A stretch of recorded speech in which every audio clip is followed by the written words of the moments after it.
आज मैं आप लोगों के सामने एक बहुत ही अलग सा टॉपिक लेकर आया हूँ। अ, अब तो ये चीज़ देखने को नहीं मिलती जिस विषय में मैं आपसे बात करने वाला हूँ। लेकिन पहले ये बहुत ज़्यादा था और बहुत पहले की बात नहीं कर रहा हूँ, आज से 25-30 साल पहले की ही बात कर रहा हूँ खाली।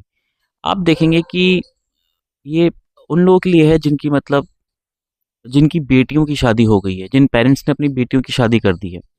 आप देखेंगे कि जो पेरेंट्स होते थे ना पहले के, अपनी बेटी के घर का पानी पीना भी एक्सेप्ट नहीं करते थे। कहते नहीं जी हम पानी भी नहीं पिएँगे, खाना तो बहुत दूर की बात है, पानी भी नहीं पिएँगे, आएँगे, बेटी से मिलेंगे, चले जाएँगे। आज भी गाँव देहातों में रीति-रिवाज हैं, जिन्हें मॉडर्नाइज़ेशन में कहा जाता है कि पता नहीं क्या बेतुकी बातें हैं। देखिए ये बेतुकी बातें नहीं हैं। अब आप लोग कभी शास्त्रों को पढ़ा ही नहीं, कभी क्या आप लोग कभी कहीं कहीं गुरुकुल में गए हैं? क्या कभी आपने संस्कृत के वेदास पढ़े हैं?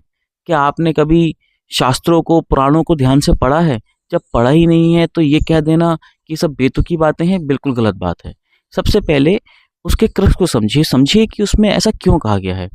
देखिए पहले के लोग जो अपनी बेटियों की शादी कर देते थे, वो अपनी बेटी के घर का पानी भी नहीं पीते थे। ठीक है? ऐसा इसलिए है क्योंकि जब जो पेरेंट्स होते हैं, वो कन्या का दान कर देते हैं।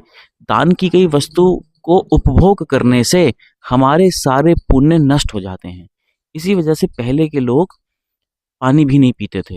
लेकिन इसमें एक कंडीशन और है, यदि किसी वजह से आपको आपकी बेटी के घर पे रुकना पड़ जाए, ठीक है? होता ही है आजकल, होता है, आजकल भी होता है, पहले भी होता था। तो जितने दिन आप रुकें, उतने आप देख लें कि कितना धन आपके ऊपर खर्च हो रहा है। तो उस उतना नहीं तो उससे थोड़ा ज़्यादा धन आप उस घर में जो अर्निंग पर्सन हो उसको देकर आएँ, कि भई ये आप हमारी तरफ से रख लीजिए, शगुन समझ लीजिए या कुछ भी समझ लीजिए, है ना? एक टोकन ऑफ गिफ्ट समझ लीजिए। उससे वो पाप नहीं चढ़ता है, क्योंकि आपने उसको मुद्रा में यानी पैसों में उसको ख़त्म कर दिया है, ठीक है ना? तो इस तरीके से आपको करना चाहिए।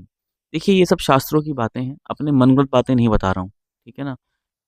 कन्या के घर का पानी पीने से या अन्न खाने से जो मनुष्य या जो पेरेंट्स हैं, उनका सारा पुण्य क्षीण हो जाता है। अब ये आप सोचिए कि क्या आपको ऐसा करना चाहिए या नहीं करना चाहिए? ये आपकी कॉल है। मैं तो सिर्फ़ आपको वो बता रहा हूँ कि पहले के लोग ऐसा क्यों करते थे, क्योंकि उन्हें उन चीज़ का ज्ञान था। उनके पेरेंट्स उन्होंने बताया था। लेकिन आजकल कोई क्या बता रहा है, मेरे को नहीं मालूम। यूट्यूब पे क्या चल रहा है, मेरे को नहीं मालूम। आप अपनी विवेक बुद्धि से काम लेके अपने पुण्य को अर्जित कीजिए, ना कि उन्हें खराब कर दीजिए मॉडर्नाइज़ेशन के नाम से। धन्यवाद।